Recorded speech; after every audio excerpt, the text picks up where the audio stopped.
India Legal presents Courts Roundup.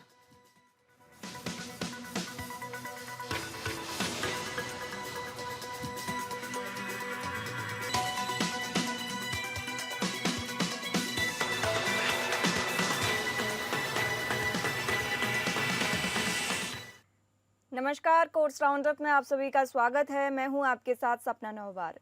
इस bulletin में हम आपको सुप्रीम कोर्ट और हाई कोर्ट की तमाम बड़ी खबरों से रूबरू कराएंगे। तो चलिए शुरू करते हैं courts roundup. India Legal presents Courts Roundup.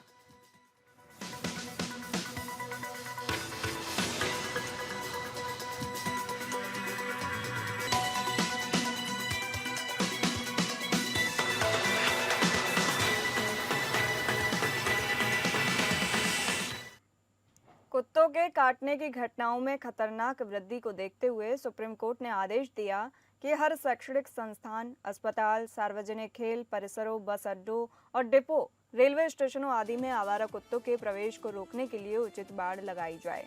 संबंधित स्थानीय स्व सरकारी संस्थानों की जिम्मेदारी होगी कि वे ऐसे संस्थानों, क्षेत्रों से आवारा कुत्तों को उठाएं और पशु जन्म नियंत्रण नियमों के अनुसार टीकाकरण और नसबंदी के बाद उन्हें निर्दिष्ट कुत्ता आश्रयों में पहुंचाएं। कोर्ट ने आगे आदेश दिया कि इन क्षेत्रों से उठाए गए आवारा कुत्तों को उसी स्थान पर नहीं छोड़ा जाना चाहिए जहां से उन्हें उठाया गया था। कोर्ट ने कहा, ऐसा करने की अनुमति देने से ऐसे संस्थानों को आवारा कुत्तों की उपस्थिति से मुक्त करने का उद्देश्य ही विफल हो जाएगा। जस्टिस विक्रमनाथ, जस्टिस संदीप मेहता और जस्टिस एन वी अंजारिया की पीठ ने स्वतः संज्ञान लेते हुए आवारा कुत्तों के मामले में यह आदेश पारित किया। कोर्ट ने निर्देश दिया कि स्थानीय निकाय समय समय पर निरीक्षण करें ताकि यह सुनिश्चित हो सके कि ऐसे परिसरों में आवारा कुत्तों का कोई निवास स्थान न हो। आदेश सुनाए जाने के बाद सीनियर एडवोकेट आनंद ग्रोवर, करुणा नंदी आदि ने पीठ से आदेश पर हस्ताक्षर करने से पहले उनकी दलीलों पर विचार करने का आग्रह किया। नंदी ने कहा कि अगर कुत्तों को हटाया गया तो उसी स्थान पर नए कुत्ते आ जाएंगे। हालांकि पीठ ने दलीलों पर विचार करने से इनकार कर दिया। कोर्ट ने सड़कों और राजमार्गों से आवारा मवेशियों और अन्य जानवरों को हटाने के निर्देश भी पारित किए। कोर्ट ने राजमार्गों और एक्सप्रेसवे से आवारा मवेशियों और अन्य जानवरों को हटाने के लिए राजस्थान हाई कोर्ट द्वारा जारी निर्देशों की पुष्टि की। जानवरों को गौशालाओं या आश्रय गृहों में स्थानांतरित किया जाना चाहिए। कोर्ट ने चेतावनी देते हुए कहा, सभी राज्यों, केंद्र शासित प्रदेशों के मुख्य सचिव इसका कड़ाई से अनुपालन सुनिश्चित करें, अन्यथा अधिकारियों को व्यक्तिगत रूप से जिम्मेदार ठहराया जाएगा।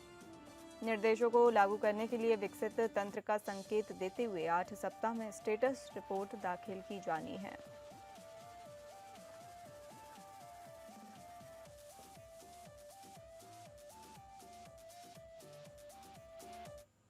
सुप्रीम कोर्ट ने जमीन पंजीकरण और स्वामित्व प्रणाली में सुधार के लिए एक महत्वपूर्ण सुझाव दिया है। कोर्ट ने कहा है कि जमीन पंजीकरण को ब्लॉकचेन तकनीक के माध्यम से अधिक सुरक्षित, पारदर्शी और छेड़छाड़ मुक्त बनाया जा सकता है। कोर्ट ने कहा है कि मौजूदा प्रणाली में कई खामियां हैं, जैसे कि जमीन के रिकॉर्ड में अशुद्धि, अपूर्णता और विवाद, जो जमीन संबंधी मुकदमों की संख्या को बढ़ाते हैं।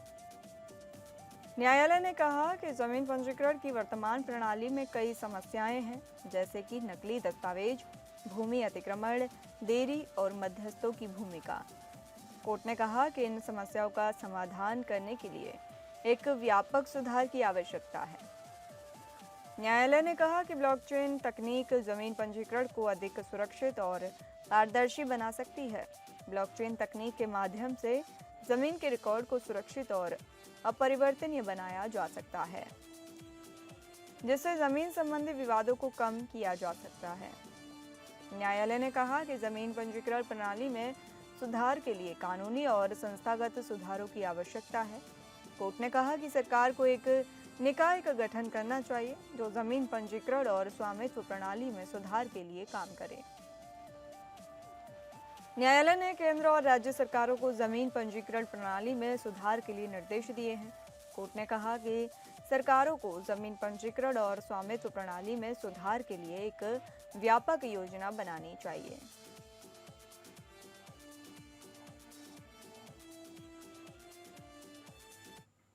सुप्रीम कोर्ट ने अंतरिम आदेश पारित कर मोटर दुर्घटना दावा न्यायाधिकरणों और हाईकोर्ट को निर्देश दिया कि वे किसी भी मोटर दुर्घटना मुआवजा याचिका को समय सीमा समाप्त होने के कारण खारिज न करें।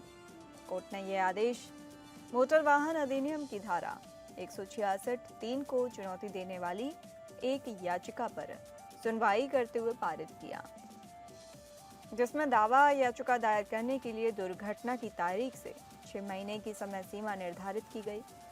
यह प्रावधान 2019 के संशोधन द्वारा जोड़ा गया। जस्टिस अरविंद कुमार और जस्टिस एन.वी. अंजारिया की खंडपीठ ने कहा कि इस संशोधन को चुनौती देने वाली कई याचिकाएं दायर की गईं। इस तथ्य को ध्यान में रखते हुए कि इस खंडपीठ द्वारा पारित किसी भी आदेश का ऐसी सभी याचिकाओं पर प्रभाव पड़ेगा, कोर्ट ने निर्देश दिया कि सुनवाई में तेजी लाई जाए। कोर्ट ने अब पक्षकारों से अपनी दलीलें पूरी करने को कहा है और मामले को 25 नवंबर के लिए पुनः सूचीबद्ध कर दिया है। तब तक ऐसी किसी भी याचिका को समय बाधित दावे के रूप में खारिज नहीं किया जाना चाहिए। न्यायालय ने पक्षकारों को अपनी दलीलें पूरी करने के लिए 2 सप्ताह का समय दिया, अन्यथा वे दलीलें दायर करने का अपना अधिकार खो देंगे। यह आदेश एक वकील द्वारा दायर याचिका पर पारित किया गया, जिन्होंने इस प्रावधान की संवैधानिकता को चुनौती देते हुए तर्क दिया कि यह संशोधन न केवल मनमाना है, बल्कि सड़क दुर्घटना पीड़ितों के मौलिक अधिकारों का भी उल्लंघन करता है। 1 अप्रैल 2022 से प्रभावी इस प्रावधान को इस आधार पर चुनौती दी गई कि यह दावा आवेदन दाखिल करने के लिए 6 महीने की सख्त समय सीमा लगाकर सड़क दुर्घटना पीड़ितों के अधिकारों का हनन करता है।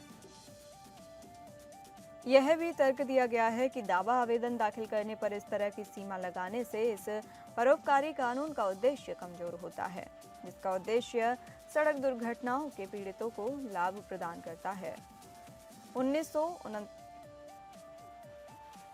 1939 के मोटर वाहन अधिनियम को 1988 के अधिनियम द्वारा संशोधित किया गया, जिसके अनुसार दावा याचिका 6 महीने के भीतर दायर की जानी थी। हालांकि 1994 में संशोधन के माध्यम से किसी भी समय हुई दुर्घटना के संबंध में दावा याचिका दायर करने की समय सीमा हटा दी गई।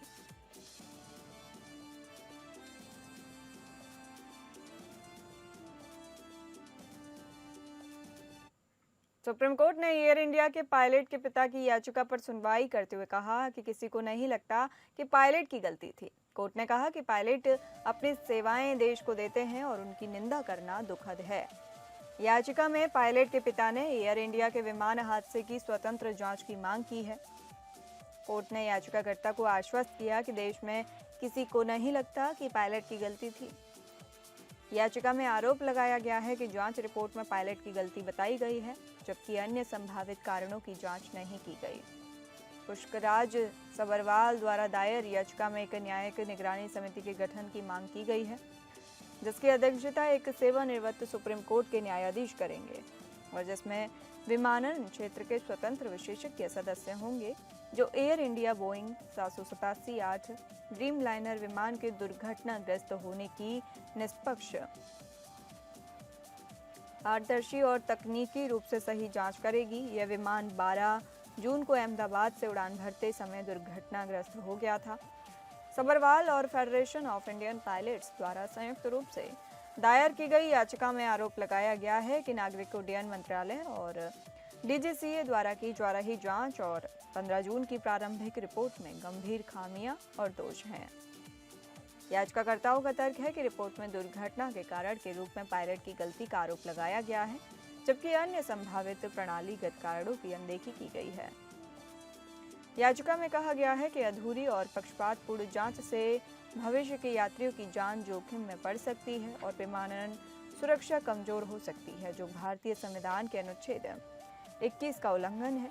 याचिका में यह भी आरोप लगाया गया है कि जांच में बोइंग 7 से संबंधित अन्य तकनीकी और प्रक्रियात्मक कारकों की पर्याप्त जांच नहीं की गई है, जो इस दुर्घटना में योगदान कर सकते थे। एक अन्य संबंधित याचिका गैर सरकारी संगठन सेफ्टी मैटर्स फाउंडेशन द्वारा भी शीर्ष अदालत में लंबित है, जिसमें सुप्रीम कोर्ट यह जांच कर रहा है कि निष्पक्ष और शीघ्र जांच सुनिश्चित करने के लिए आवश्यक उपाय किए जा रहे हैं या नहीं। याचिकाकर्ता ने सुप्रीम कोर्ट से न्याय की निगरानी में एक समिति गठित करने का अनुरोध किया है जो इस हादसे की निष्पक्ष जांच करें। इस मामले में अगली सुनवाई 10 नवंबर को होगी।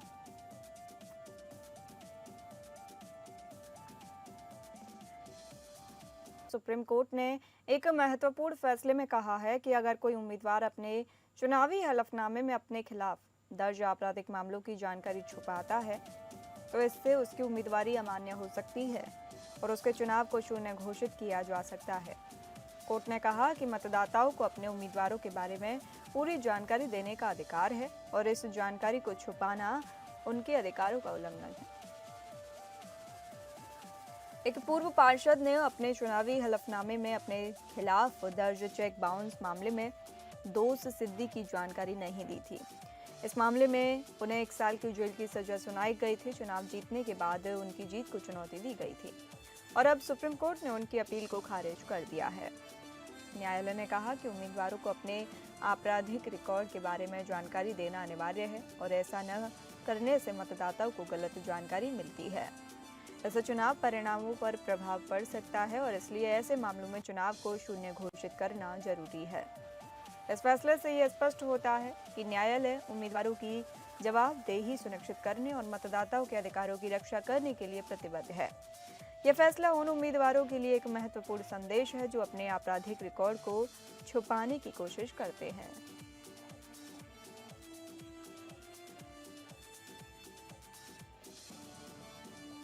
सुप्रीम कोर्ट ने एक महत्वपूर्ण फैसले में सीबीआई की अपील को पुनर्जीवित किया है जिसमें पूर्व मुख्यमंत्री अजित जोगी के बेटे अमित जोगी को हत्या के मामले में बरी किए जाने को चुनौती दी गई थी। यह मामला राजनीतिक नेता रामावतार जग्गी की हत्या से संबंधित है तो 4 जून 2003 को हुई थी।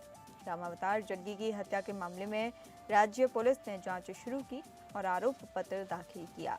हालांकि बाद में जांच को सीबीआई को सौंप दिया जिसने एक नया आरोप पत्र दाखिल किया और अमित जोगी पर हत्या की साजिश रचने का आरोप लगाया। ट्रायल कोर्ट ने 28 आरोपियों को दोषी ठहराया लेकिन अमित जोगी को साक्ष्य की कमी के कारण बरी कर दिया। उच्च न्यायालय ने सीबीआई की अपील को खारिज कर दिया था जिसमें देरी के आधार पर अपील को खारिज कर दिया गया। इसके अलावा राज्य सरकार और शिकायतकर्ता की अपीलों को भी अमान्य करार दिया था। सुप्रीम कोर्ट ने सीबीआई की अपील को पुनर्जीवित करते हुए उच्च न्यायालय को निर्देश दिया है कि वह सीबीआई की अपील पर नए सिरे से विचार करे। कोर्ट ने कहा कि राज्य सरकार को सीबीआई द्वारा जांच किए गए मामलों में अपील करने का अधिकार नहीं है और शिकायतकर्ता की अपील भी अमान्य है क्योंकि अमित जोगी को बरी किए जाने का फैसला 2007 में आया था जो कि अपराध पीड़ित व्यक्ति के अपील करने के अधिकार के प्रावधान के प्रभाव में आने से पहले का है। कोर्ट ने कहा कि वह सीबीआई की देरी के आवेदन पर दिए गए स्पष्टीकरण को सही नहीं ठहरा रहा है लेकिन उसका उद्देश्य यह सुनिश्चित करना है कि गंभीर आरोपों वाले मामले को केवल तकनीकी आधार पर खारिज न किया जाए। कोर्ट ने यह भी कहा कि प्रतिवादी अमित जोगी को इस प्रारंभिक चरण में सुनवाई का अवसर दिया जाना चाहिए। कोर्ट के इस फैसले से सीबीआई को अपनी अपील पर नए सिरे से विचार करने का अवसर मिलेगा और उच्च न्यायालय को इस मामले में आगे की कार्रवाई करनी होगी। यह फैसला अपराध और राजनीति के बीच के संबंधों पर भी महत्वपूर्ण प्रभाव डाल सकता है।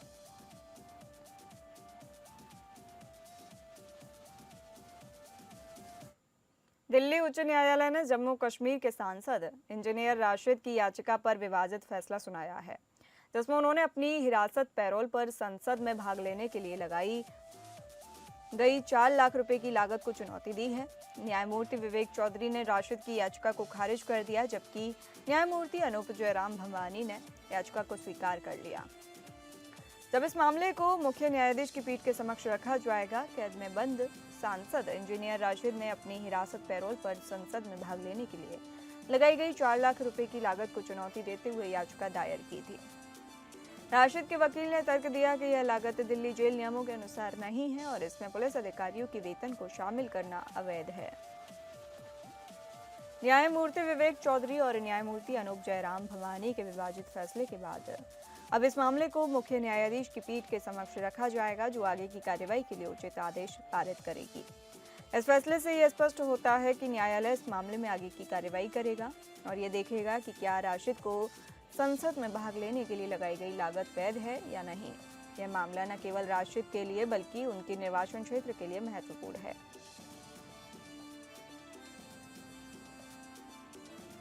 फिलहाल इस बुलेटिन में इतना ही। नमस्कार। India Legal presents Courts Roundup.